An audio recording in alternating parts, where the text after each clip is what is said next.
Hey YouTube, today is June 5th, 2020, and we're going to unpack the weekly question thread out on Reddit, r/Factorio. If you like this sort of video, make sure you hit that like, subscribe, ring that bell so you get a notification every time I post a video. If you want to be part of this live, we do this every Friday night, twitch.tv/clowntown. You can come be a part of the live audience, shoot a follow, hit a sub, all that other good stuff on Twitch. I'm also a live streamer. I'm live 5-6 days a week otherwise. If you have a question or a comment on anything below, please leave it in the comments section. I will respond to all of those as best I can. All of the links, details, chapters, all of that business is in the description box. Should be everything you need to get a good handle on this weekly question thread, get all your questions answered. With that, let's get to it. All right, this is r/Factorio weekly question thread, Friday, June 5th, 2020. Let's just get to the first one. What's the meta for modules? Do people use only Prod 3 and Speed 3, says Hazard Profile Part 7. Is there any use for earlier versions, and are they completely obsoleted once higher versions are unlocked? Do people ever use efficiency modules? Great question. It is also similar to one down here, so I'm going to answer two questions at once. Yeah. Scooter B54 says, why do I always see productivity modules being used over speed modules in late game scenarios? MIO straight for speed and energy is a swap, or it was straight for a straight speed for energy swap of a speed module. It seems most beneficial. The productivity in it, is energy for speed, and slightly larger productivity seems not as advantageous. So he might have an epiphany as he types it. So Scooter B54 and Paul, what was his name? Hazard Profile Part 7. Your answer is productivity, the meta that I see most players do, advantageous, mathematical, UPS, all of that sort of thing, is that you do productivity where possible, then speed, then efficiency. So, couple of assumptions in that package. One, the assumption that, or a couple of baseline assumptions that we need to set up. UPS is the final boss of Factorio. So whatever you do, if you plan to ramp up your base to thousands of science per minute, you will be able to do that. You will be able to find the material you need to do that. You will be able to overcome biters to do that. What you will need to overcome is your own computer or server that's running Factorio. That's it. That's the final boss. So whatever you do, the method by which you do that needs to include a tip of the cap to UPS and be UPS efficient. And what I mean by UPS for the new players is updates per second. Number two is that a speed module trades pollution and energy for speed, right? In exchange for running faster. A productivity module trades extra material for it trades extra material give you extra material in exchange for speed, or for restart that segment. A productivity module trades extra material for the price of energy and pollution and speed. So one very common setup will look like this. All right, so this is one of my modded playthroughs, but the concept will be the same. This is an advanced assembly arrangement. See, we're going to go up one, about like that. And then that will go... Yeah, that's right. So what we want is as many effect sources as possible on this this entity. So if I just put this down here and I say, all right, I'm going to make gears. They're the same. They just look different. When I put this in here, when I put my 4 productivity modules in there, the speed goes down by 60%. The productivity, which means for every one of these I produce with iron, I get 0.4 free gears. which is great. It increases pollution and it increases power usage. So right down here, right above my finger, you'll see that there's 320% extra power needed. So module costs do come at the expense of power, right, and pollution. The assumption is that at some point you're going to out-tech the biters, and they will not really be, pollution will not really be a factor anymore. So what I'm going to do is I'm going to put in a very tight pattern, a very pretty well optimized beacon pattern. Just going to look like this. And this arrangement allows you to share additional above and below and beside, share beacons, because beacons are fairly expensive in power. Each of them alone, standalone, costs 480 kilowatts. So 2 of them is almost a megawatt, plus whatever you pick in here. Now the machine is going to cost 840 kilowatts. Now what you really want to do is, as you highlight these, you'll see that the white brackets around the assembly is affected by the beacon. So they're in the little in the beacon radius. And as I hover over this, I have 16 effect sources, right? So I now have offset that 60% penalty on this gear assembly with all of these other ones that are affecting its speed, right? So it's not on at the moment, so let me tie that on, power that up. So now the beacon starts spinning, and look here, now the crafting speed went from minus 60%. I've offset all of that to 540% faster, right? So that's a really big bonus. Plus, the productivity modules give me more material. If you think about it, this takes iron plate to convert into gears, and I'm getting 0.4 iron plates out of this assembly.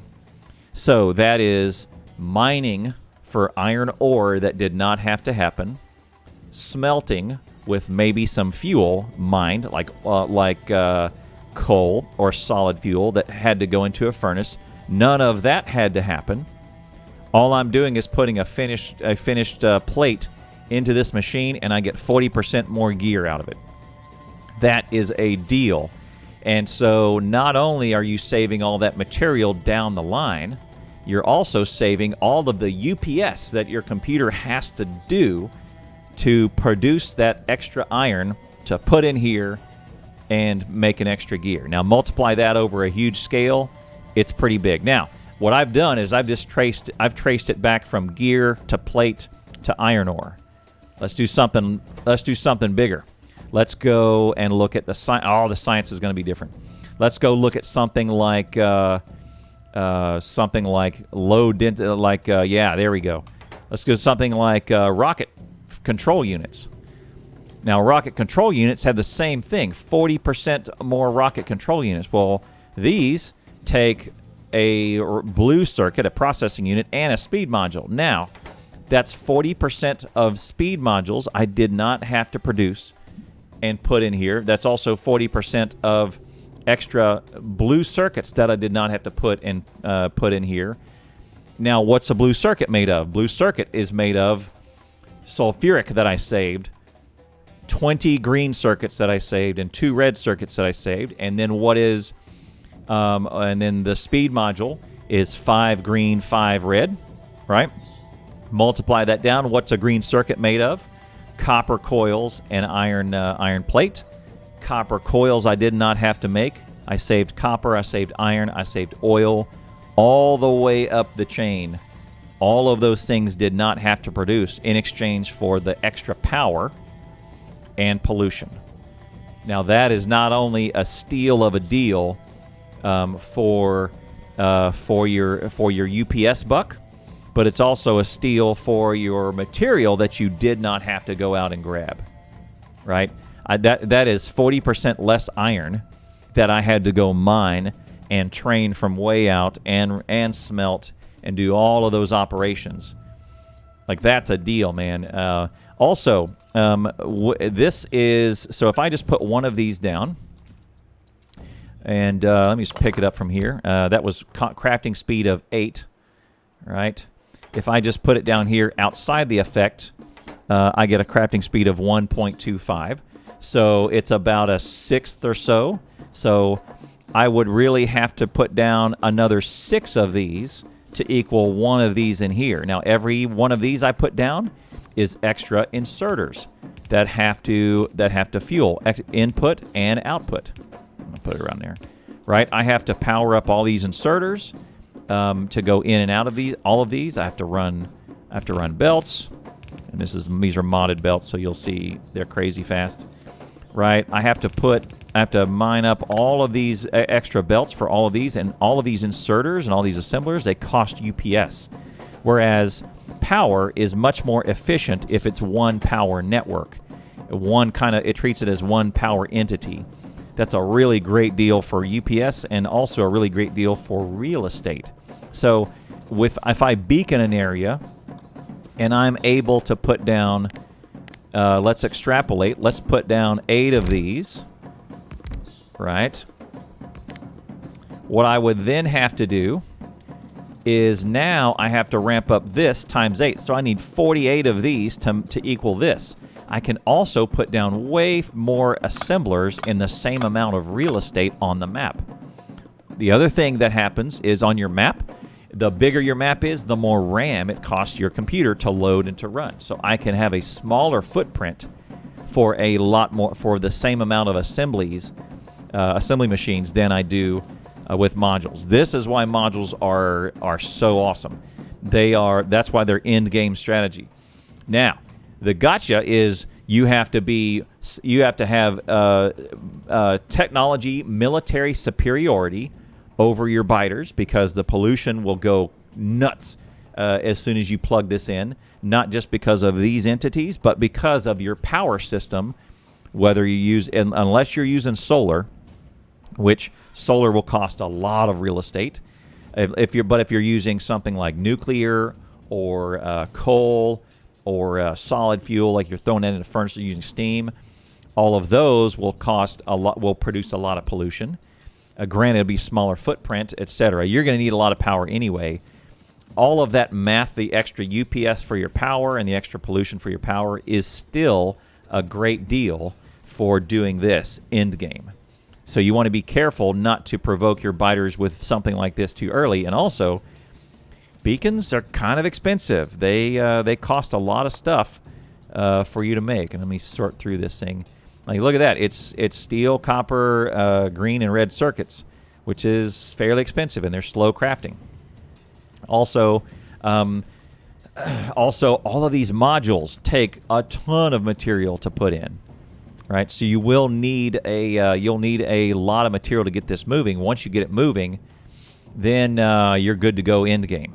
So there's your end game strategy. This is a very common build you'll see in a lot of other mega basers.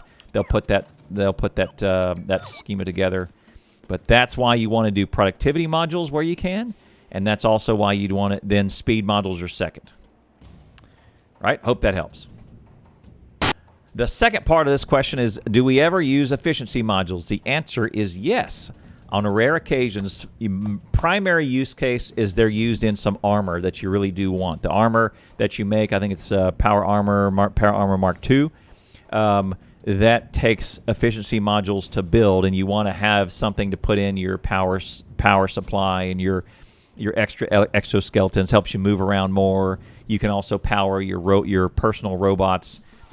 So that is that's number one use case for efficiency modules. Number two use case for efficiency modules, I see a lot of players on Death World do it, because getting military superiority over biters takes a long time. And on something like Death World, they're going nuts. They're evolving quickly. They're expanding quickly. And you want to be able to do everything you can to not pollute and aggravate them. So only in certain situations where you're really trying to pay attention to your pollution load on the planet. If you're at a point where that doesn't matter, then no. Very few people I see use efficiency modules. And that other question, the middle question in there was, as I upgrade through all of the modules, whether 1, 2, or 3, are there any use for the earlier versions? Are they obsoleted? The answer is there are a few use cases. So, for example, as I get to speed module 3s, that consumes 1s and 2s. But here's the thing, is that science needs speed module 1s. So you can't just completely feed all of your speed module 1s into speed 2s. You need to divert some of those into science. So, for example, your speed module 1s are consumed in that assembly I just showed you. The rocket control unit, you need 1 for 1. 1 speed module equals 1 rocket control unit. Or 1.4 with the modules, right, as we just saw. So there are uses, albeit fairly narrow. Production module 1s are used in science. Speed module 1s are used in science. Efficiency 1s and 2s are only used in gear, in like your armor. So efficiency 2, I think, is used in your power armor. There's really, in vanilla, there's really not much use for efficiency 3s unless you have a pollution avoidance plan, right? So that is an overview of modules. I may make a specific video on this because that seems like a pretty good topic for when to use modules, and I could illustrate a little bit more, but that's your high level. Thank you very much for those questions. Good job. ATinyBug says, I just started playing this thing yesterday, got a really new question. Is there any way to sell or disassemble stuff or just delete? Specifically, the burner mining thing that I can't seem to find a use for after I start using electric ones, yes. Or are they used for something later, and should I save them? I would say most things in Factorio can be upgraded to another thing. So, for example, a stone furnace can be upgraded into a boiler. So save your stone furnaces. An iron chest cannot be upgraded to a steel chest. So your iron chests are kind of dead-ended in its progression path. Many things like that are dead-ended, such as electric power poles, the wooden power poles, the burner mining drills, as you said, burner inserters. All of those things, you're kind of done. What a lot of people do that I see, they find the ones that are done. There's pistols, I guess. Not much you can do. Any of those things that are dead-headed on their progression tree, you throw them in a chest and you shoot the chest, and then it's out of sight, out of mind.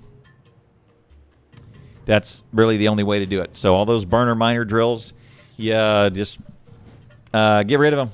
Or if you're advanced and you want to be gangster, you can have a little celebration. Put them all in a chest or a group of chests, and then see if you can shoot an atomic bomb at it. It'd be fun. Get way back. Like, give it a wide berth before you try that. BadATXCom. So I officially said I cannot get my head around train signals. I've watched tutorials. I've tried the in-game stuff. I've Googled and thought I found the answer so many times with no avail. Something about it just doesn't get through to me. I see in my head clear paths through blocks, no obstacles, but the train still says no path signaling, man. Signals and paths. Take this, for example. He's drawn out Excel, 2 trains on this track. I wrote him a note that says, come see me. We can talk about it. So, a couple things to help you. Signals are always on the right side of a train. So if it's on the same track going to and fro, you'll need signals on both sides of that track. If it's on one track and then it curves around and comes back, then you're going to need signals on the right-hand side wherever. If it's a big loop, you'll need signals on the right-hand side of the train, whichever direction the train's going. Right? So that's one. Right-handed, the signal on the right determines where the train goes. Number 2, chain signals going into an intersection. Train signals going out of an intersection. So chain going in, signal coming out, and that separates your block, the blocks of where you want your train to stop before it weaves through an intersection. Otherwise, BadATX, come see me and we'll break it down. We'll do this on one of these Friday nights. And we'll talk about it. That'll be good. Concept 8. Why do so many big farms use stone furnaces? Why not upgrade to steel or electric? It's a great question. A lot of experienced players will kind of just camp out sometimes. Maybe they see something and they let it go. One reason is maybe that they have a specific build and they have a specific number of furnaces that they want to feed that build, and they've got other things to do. Because if it's a bottlenecked situation and the stone furnaces is not the bottleneck, then go deal with the bottleneck, right? Many people ask me why I don't upgrade everything all at once. As soon as I get red belt, upgrade to red belt. I don't do that. I upgrade what I need to red belt because I'm into getting the next incremental incremental burst of productivity out of my factory that I need. And a lot of times, I don't care about the old stuff. After I made it the first time, I just let it run. The other thing is that stone furnaces, they're pretty cheap. The electric ones, steel furnaces cost steel, and steel is a big component in everything end game. Everything end game needs steel. Everything. It's a complete massive upscale once you hit kind of right as you cross blue science. You need to go nuts on steel because tons of it eventually goes into the rocket. Tons of it goes into purple science more than any other science. Engines, robots, all of this stuff. All of it needs steel. So you really got to watch that.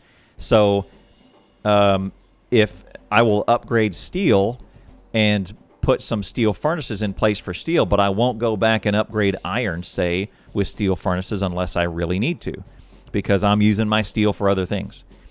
The other pain in the butt is that stone furnaces are 2x2, steel furnaces are 2x2, electric furnaces 3x3.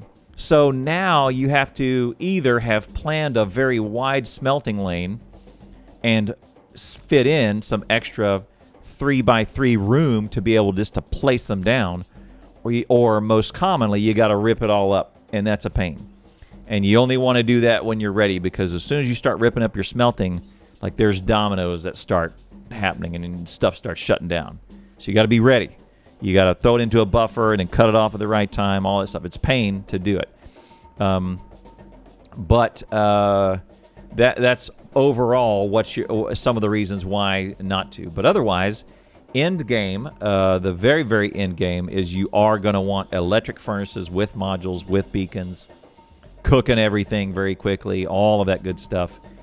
But early on, there is a use case for having those old stone furnaces cranking along. Unless they're the bottleneck, you can just leave them there. It's a good question. Zycono22 says, I can't seem to edit a deconstruction planner with the right mouse click. Very new to the game. Don't know if this has changed or not, but what the wiki says to do. So you click on it on the bar.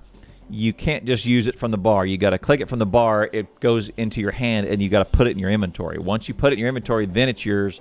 Then you can start using it.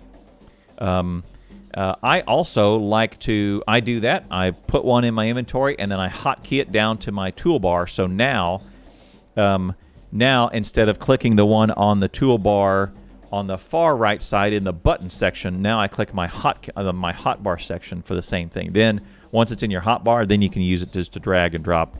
You don't really need to do all the other stuff. Good question. Why are the last two splitters at the end required in a basic 4-4 balancer? Because math. Lubon says, fun mod or combination of mods to play with. I put more than 300 hours on the normal Factorio. I need something new to add. Badass. Well done. What I would do, Factorio Extended is great. It's an overhaul mod. Crastorio is an overhaul mod. Bobs and Angels if you're savage. Pyanodons if you're pretty savage. If you want just something cool to play with, do a combo of of compound miners is a fun one. That adds extra giant miners that are as big as your screen. Super fun to be able to mine a giant patch with one miner. It's pretty crazy. It's fun. Also, but if you're doing that, you need warehouses. You can't do it with no warehouses. So make sure you have add Pyanodon's warehouses, and then also with that, if you have warehouses, then guess what? You need loaders, because inserters and warehouses, inserters just can't keep up. You need loaders. So go grab Dreadlocks loaders, or better yet, you grab the mini loaders. You can't use them out of train. The mini loaders you can't use out of trains, but they're good nonetheless. You want some quality of life ones. Afraid of the Dark's good. Squeak Through's good. A couple other ones you can go look for. There's lots of threads out here on Reddit that recommend them. But those overhaul ones that I've done are good. I'm playing through a Crash Story 02 right now. It's really good. Factorio Extended is really good. You'll like it. Yeah. But great. I'm glad you're in 300 hours on normal Factorio. You need something new to add. Try a biter battle challenge, or try some speed running, or try these mods. Great. I'm happy for you, Lubon. Good job. LordCho says, can someone explain Factorio Versions to me? I've been playing on 18.17 ever since the server I play on is that version. I just logged in today and noticed 18.17 is no longer available in the beta's options. Now my local save games won't load. Uh-oh, have I lost my progress? You should be able to upgrade both the server and your saves to version 7, or your local one to 18.x or whatever it is. Sometimes you got to be careful. You got to back up your blueprints to either pastebin or copy that file over. Make sure there's well, okay, I'll tell you what. Don't worry about upgrading to the latest. Sounds like you're already in 18. Very good. Most of them are stable. When they release it, they'll post it on their Twitter, and they're posted on Factorio.com on the forums. Give it a day. Just let it hit, and then watch it for a day. And then look at the forums. If they haven't released a new version, or there's not everything setting on fire, then go ahead and upgrade it the next day. So if they release on Thursday, wait till Friday or Saturday to upgrade. But there's not much risk of going up to the newest version within 18, say. Going from 16 to 18, like a full dot version up, that's risky. You may lose some stuff, and it may be a whole different game. Also, here, LordCho, don't be afraid to restart. Do it. It's therapeutic. You've learned a lot since your last couple of playthroughs, and it's now your chance to start over and do something new. Do not be afraid to start over. So I am playing in-game for the first time, says Ivory Hat. It's very ad hoc, and I find myself running out of space for growth within my base. How do I learn to build in an organized way? You don't have to. Always leave room for growth. And if you find yourself being cramped in, go kick some biter ass and push them back. They're expanding, and you're expanding. You just got to expand faster. Go push them back. Clear them out. The other thing you can do is, if you don't have biters and you're just encroached in some land, find some stone, get some landfill, and make your own land. But push out. Bases get big. If you're just playing the game for the first time, you're gonna feel, once you get into purple science and yellow science, you're gonna feel how big the base needs to be to launch a rocket. It's big. You got to scale up. I don't know. Time is the other one. Build organized way. Watch streamers. Watch YouTubers, and figure that out. Lots of people have gone before you if you want to do that. Or a lot of times the most fun part of the game is build it part of the way through blind. Then do it again, then do it again, then do it again. It's a lot of times people like that iterative approach to the game, and that's what they consider fun. So be aware that if you go out and do those searches, you may get spoilers. Otherwise, play your own way, play however you want to do it, and go get her done. Make that base big, and don't worry about spaghetti. So I am playing in-game for the first time, says Ivory Hat. It's very ad hoc, and I find myself running out of space for growth within my base. How do I learn to build in an organized way? You don't have to. Always leave room for growth. And if you find yourself being cramped in, go kick some biter ass and push them back. They're expanding, and you're expanding. You just got to expand faster. Go push them back. Clear them out. The other thing you can do is if you don't have biters and you're just encroached in some land, find some stone, get some landfill, and make your own land. But push out. Bases get big. If you're just playing the game for the first time, you're gonna feel, once you get into purple science and yellow science, you're gonna feel how big the base needs to be to launch a rocket. It's big. You got to scale up. I don't know.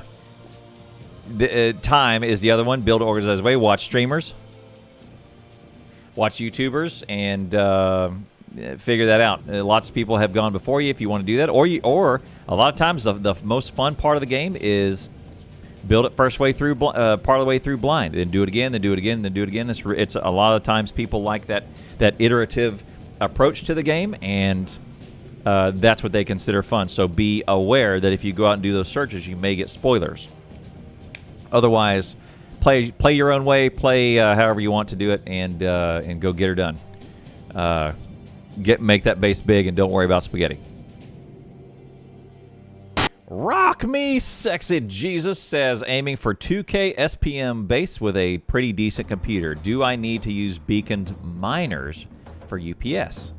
Great question. I can recommend putting modules in miners. Beacons are another bit of a matter to use in miners, because a lot of times there's no real room to put it in there because your miners are kind of packed into your miners are really packed into the ore patch.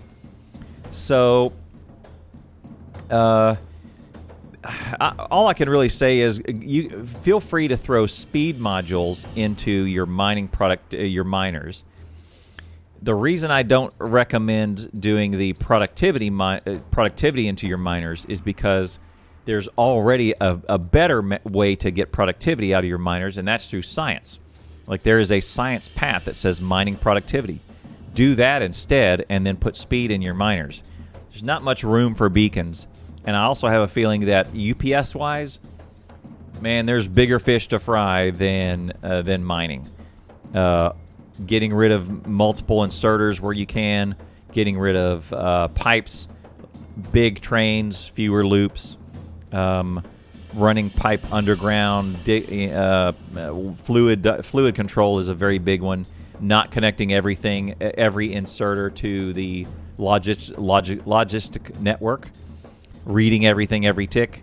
There's lots of ways you can get a better UPS performance out of your machine than to worry about beacons and miners. That should be way down your list.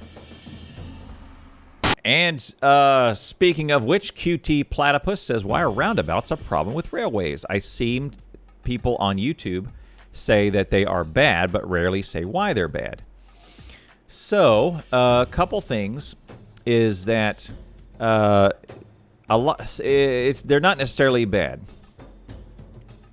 It used to be that in previous versions of code that loops were damaging to UPS. And UPS is updates per second. It's your computer's performance on the tasks that you're asking Factorio to perform. Pathfinding used to be a big deal. It's not near as bad as it is now. However, it does take up pathing to put in a roundabout, etc. Roundabouts are fine, to use. The other thing that you really have to work at is throughput. You think about the wasted movement of a roundabout. can you instead have a train that pulls in and pulls straight back out? So I have a couple videos on my on this channel that show mine are two-way trains, and so I have no loops anywhere. They're very controlled as to where they go, and if their movement is very efficient. They pull in and then they pull back out after they've done their task. So I would say that a roundabout, then you're looping something around and you're going, you're making some extended movement that you probably don't need to. And a roundabout also feels like someone made a different decision. So I was over here and now I need to go over there. So just maybe think about if it's roundabouts for player access, on the other hand, not material, then you think about player access ports that are different from your material ports. So, for example, if I have, 100,000 squares that way, I've got an iron mine that I'm pulling a bunch of iron in. I want to go see that iron mine. I'm gonna go. I need to get in my train. I need to go out there. I can either do that manually, or I can tell my train to go to one of those material ports. But then my train is going to block one of the other material trains and hold up the base. So you may want a second port out there, just a little train stop for your little player train to go out there. I have Paxes all over my builds as well. You can come talk about that platypus if you want to, but roundabouts not near as bad as they used to be. Niceville says, I played the demo and got to Red Green Science and bought the game. Got it. That means it worked. Got him. I've now mostly automated Red Green Science production to 8 labs, still manually distributing coals to drills. Oh, okay. Cleared out the closest bug nests. I'm not sure what to do next. Researching stuff with no particular plan. I've unlocked petroleum mining and see how to make solid fuel plastic, but I'm not sure what even requires plastic. I'm so far away from my base, I think I need a train to get coal down there. Yep, okay. All of that's natural. I'm close to running out of Red Green Science research, but I really don't have a plan, so I don't know what to work towards. General advice is, yeah, let science tell you what to do next. The next ones you'll need to do is if you have, it sounds like you have military, you need to do into military. Hopefully you've got out of that demo now, and now you're into free play. Your military will tell you that you need some walls. You need to get stone and some walls going, and you need some steel to be able to make some of these things. You need some coal for your grenades. Start throwing those into your military science packs. Run up the military train, military path next, and then the other one is. Next thing is get up into blue science, which you're going to have to really learn oil. There's lots of tutorials for learning oil.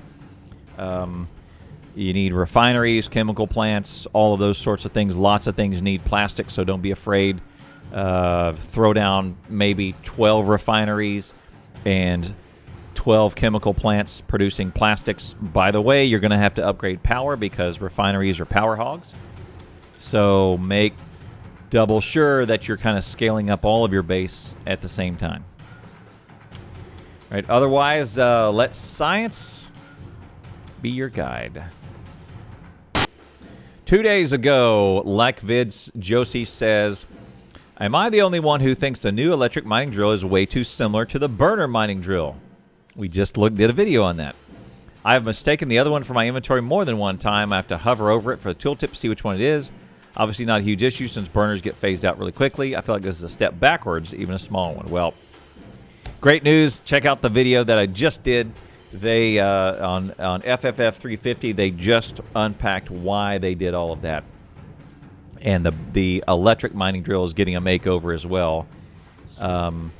Now it's a coordinated step forward. You'll see them look very different as you place them now. The new miner changes look pretty good. What's the general throughput increase when switching from 2-lane rail systems to 4-lane rail systems, says MinerMashup, and does it provide enough of an increase to upgrade?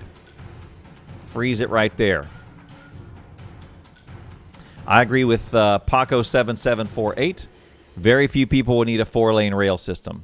I'll tell you what you should do instead. Double your train size. You heard me. Bigger trains, not more rails. Right? Pump up your train size to way bigger. It'll do you a favor not only in your rails, but also your UPS will thank you, because now you're producing more. You're moving more material on fewer trains, and fewer train pathing, and fewer rails running. All of that is good later on. Just make bigger trains, and or the next time you start over, plan for a really big train to start out with, which is what I do. My starting train size is 383. So I start out with 8 cars in the middle and have 3 locomotives on each end, and I clear out a ton of space for trains. So do that, and I can run on a 2-rail system wherever we go. No need to go to 4. Just make big ass trains. Oh, and use stackers. Stackers also are a very handy tool to bring trains off of the main network when they're ready. Just get everything off of that network, bring it in before it goes on to its landing spot. Stackers and big trains. Playing a deathmatch marathon game, says Roloplex. About 5 hours in, I need to clear out a few nests for an iron hub. Is there an easy way to go about this? It's a great question. Turret creep doesn't seem to work as there are too many nests and biters and spitters. I'm trying to grenades now. Good. But it's really, really slow and chaotic. I just got to trains, have cars but no tanks. I also need to clear out nests to get oil. Am I basically screwed here? No. You'll need, what you'll want is check out flame turrets. Those are super high damage and very cheap fuel. If you can get to oil, flame turrets are, crank that up.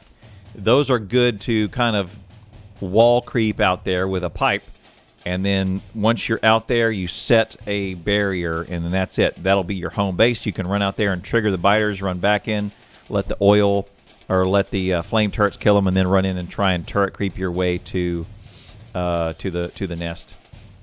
It's not easy, but you can do it.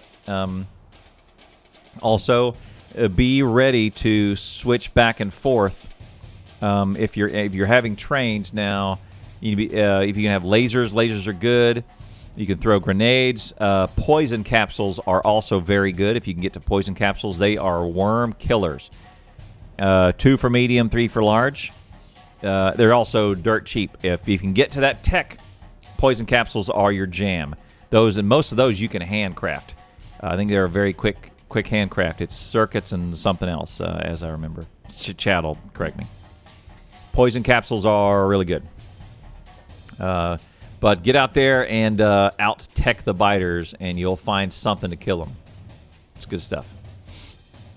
Can I set up a train that has a resupply station at my base, and then several stations with the same name as its next stop? Yes. Then disable the stations if they have enough supply, so it'll just resupply the empty ones. Yes, Alifeee. The number one way to do this, the number one use case for this, is a fuel depot. So I have an outpost number 1 and an outpost number 2, and there's trains going in between it, and they never come back to main base to fill up on fuel. So there's trains that risk going and run out of fuel. So you need to deliver some fuel out there. So I have a fuel depot tutorial that basically describes how to do exactly what you're doing. And that's right. It's Fuel Depot Supply.